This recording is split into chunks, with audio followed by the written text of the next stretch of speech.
Hi, happy Thursday, everyone. I am Meredith, and I am here with our message for the 31st, the final day of August, 2023, and the morning after, the night before of the super full blue moon in Pisces.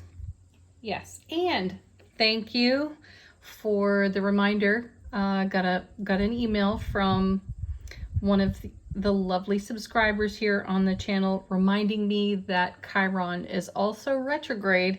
It's retrograde in Aries. So we've got the wounded healer retrograding in the fire of Aries. How amazing is that? Talk about transformative energies, which is something we definitely have been talking about for many days in a row now. So what do we have? We have the sun in Virgo, the moon in Pisces. Then we have Saturn, Pluto, Neptune, Venus, Mercury, Uranus, Chiron, all retrograde and being of great and unusual service to us in these now moments. So let's take a look at the energy atmosphere and how we might engage, navigate, and otherwise explore the adventure of now. First card is Hello, Scorpio. There's the death card. This card has been with us for days as well. And also glad to see it because this is a great card of deep transformation. And I think most of you would agree that there has been an inspiration for transformation. One of my dear friends said to me just yesterday, she's like, wow, I feel good. My spirits are good, but the energy out there is heavy and a little bit of a challenge to be marinating in. So that's just the thing. My sense of it is these retrogrades brought a little bit of the heavy, and so too did the buildup of this super blue moon bring with it. Now, being the morning after the peak of the full moon, there is a discernible difference in the air today. I feel it in my own self. I feel a lightness of being. I can't say that it was necessarily absent, though it may have been slightly obscured by the interesting, unusual, rare energies of all of these retrograde planets, plus the buildup of the full moon. So at the peak of the full moon, the energy of what's been building up releases, and that's the discernible difference that I'm sensing in the air today. So blessings to all of you as you wake into a brand new day and feel the blessing of the transformation that's been going on here. I feel a sense of rebirth here on this card, and that's really the message of the death card: simultaneous endings and beginnings. Something dies off and something is reborn. Pardon.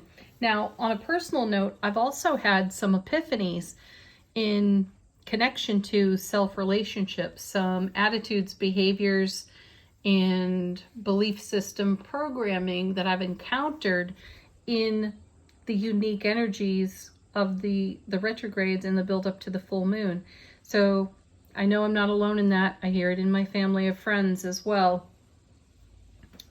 So likely you're experiencing that. So I'm really enjoying that we start our reading out not only with a major arcana, but we're starting out with the death card, because we're looking at a whole new horizon with the death card, and we're feeling a sense of gratitude for whatever it is we're releasing, letting go of. Let's see what's next for us. King of Pentacles, gorgeous energy right there, because we've also seen so much of the cups in our readings lately, and 10 of Cups being one of our faves. I think that was in yesterday's reading. There's an overflow happening in this transformation, and the King of Pentacles is a master at reinvesting the overflow into the oncoming so that we continue to maintain the love, bliss, joy, and happiness that we have been cultivating in a transformative kind of way. What this boils down to, if you want me to be really blunt about it, all the old BS of the past. Remember, we started out Monday's reading with a message. The title of that video was "There is no sanctuary to be found in the past. There's only inspiration to be found there." And I really do think many of us have taken that spiritually to heart, and we're making the most of pardon, this beautiful overflow that we've been witnessing in the cups. And with the king being present next to transformative death card, we are reinvesting our transformation in a super high vibe frequency. Fantastic for us, right?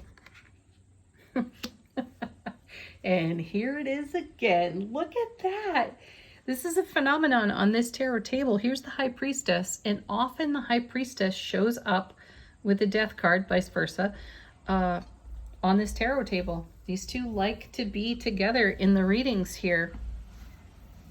And I'm also excited to see that the king sits between these two, because talk about making the most of this spiritual current and the beautiful manifestation energy that's been on overflow for us, investing it in this way, this transformative way. The High Priestess allows us to see deep into our periphery, deep into our inner being, and she will reveal to us everything that is superfluous, that does need to be ushered off the foundation, and the Death card sweeps it away for us. And not only does the Death card sweep it away for us, but it brings it into the energy of the King of Pentacles, so we can make the most of what we're letting go of and turn that into a better vibration and a better frequency. Let's see what comes next. 2 cards. First is excellent King of Swords, back again. Second time we've seen this card this week.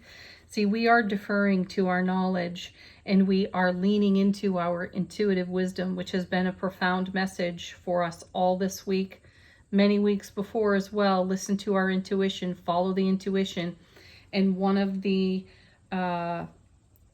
messages that has come out of this full moon is an alignment with Saturn, which gives greater clarity to our intuition, more clarity than our waking consciousness interwoven with common sense. We might rely quite heavily on that, what we can perceive through all of our 5 senses, but it's really the clarity of our intuitive senses that's blessing us with great strength and great inspiration to take action upon the intuition. So this is why I'm enjoying seeing the divine masculine energy of the King of Swords show up right here, because this is representative of us taking action in a very discerning way. Great decision making on our part. And then this card is accompanied by the 5 of Cups. Again, another lovely thing to see here, because it's not the first time we've seen this card this week. It's not the first time we've seen quite a showing of the 5s this week, because they bring a little bit of conflict and chaos, and with that comes the opportunity for peace and resolution. And in the 5 of Cups, we're doing a bit of reminiscing for the towers that have come down. We've seen the tower twice this week as well. And then we have these 2 upright, usually full cups, and we carry on in the way we now desire to be met in the now and the oncoming.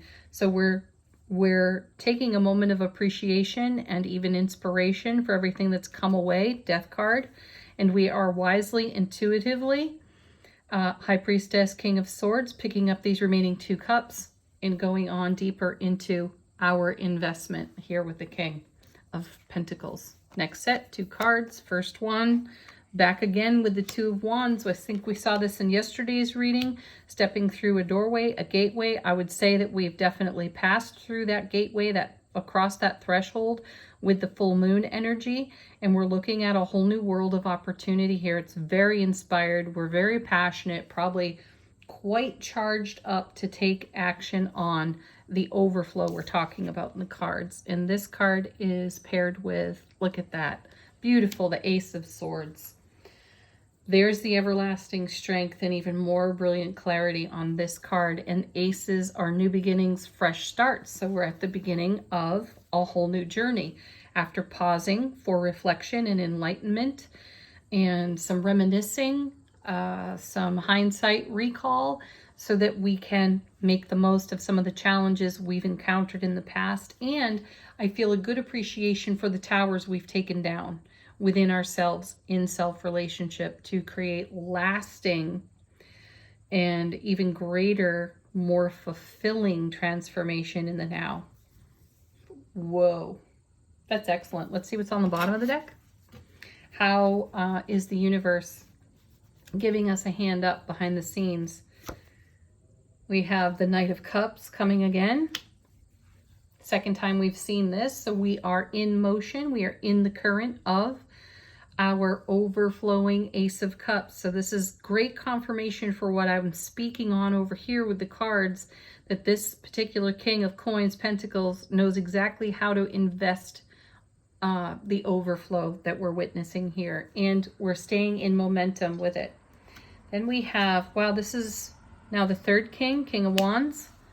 3 kings in the reading. That's pretty fantastic. That's a lot of dynamic, divine masculine energy. So this is great leadership within self-relationship. We're guiding ourselves very well by being tuned in and charged up by our intuitive messages and taking action on those. So there's a lot of passionate, creative, ambitious movement onward here with that king. Well, to back it up, is that the Knight? Yeah, the Knight of Swords. Great momentum. Great momentum. We're getting from point A to point B, if you will, swiftly. And we're being given an opportunity to have some ease in the energy atmosphere in which to move with, again, great discernment, but also good flexibility here. So we can move swiftly in these lovely currents. Gosh, look at the mastery energy that's on offer to us. This happened, I might have been yesterday's, where we saw the Knight and the Queen of Cups come out. They're kind of blending together for me this week. We've seen many of these cards this week. They're on repeat now in this reading, but there's the Queen of Cups, more confirmation and backup to being awake, aware, alert, and intimate with our intuitive messages and how to engage the great value that the intuitive messages bring us. Here's the 8 of Cups. Look at this. The Ace of Cups. The Lovers. Wow. These are all fantastic cards. And again, cards we've seen this week. So 8 of Cups, we are in motion. We've got great momentum in these rare and uncommon retrograde energies, this rare and uncommon full moon.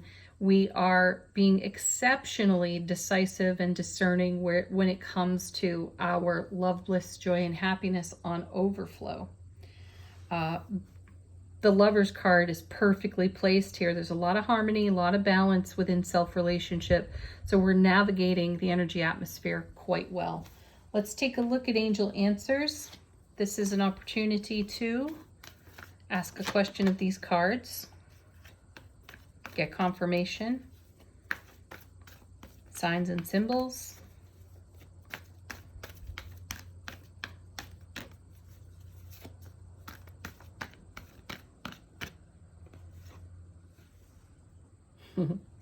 Trust is our first card. Yes, trust your intuition. There is great success on offer to each and every one of us. All we need to do is lean into our transformation and continue to invest all that love, bliss, joy, and happiness energy with our brilliant strength and clarity here off the Ace of Swords, Ace of Cups, and continue to be really discerning about our success. Next.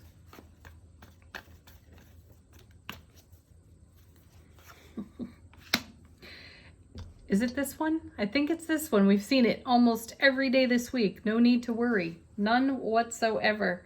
You've got this. We've got this. And the universe has our back.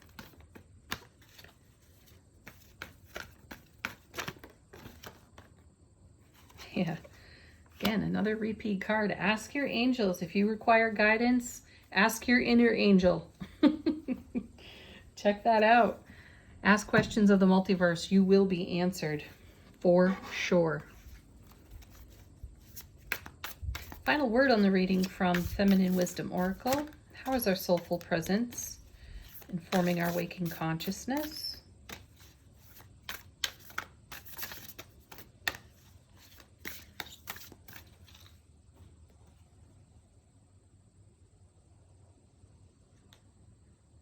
Wow, look at that. Rebirth. We were just talking about it. And we started out with the death card in the reading. We are experiencing a spiritual rebirth in the now. We've upgraded our frequency. We've been letting go of nonsense and BS that no longer is of service to us. We've identified that through our brilliant intuitive messages, and we've taken action on this. So how lovely is that, folks? And just collectively speaking, the readings this week have been so interconnected. I really do feel like it's been a bit like a chapter book. Each reading has been a chapter this week. So go back and refresh yourself on some of the earlier readings of the week and see the consistency within the messages, hear the consistency, and apply them in a way that is unique and personal to you. Have a beautiful Thursday, everyone. Final day of August. Fall is just around the corner. Peace, love, joy, happiness. Namaste.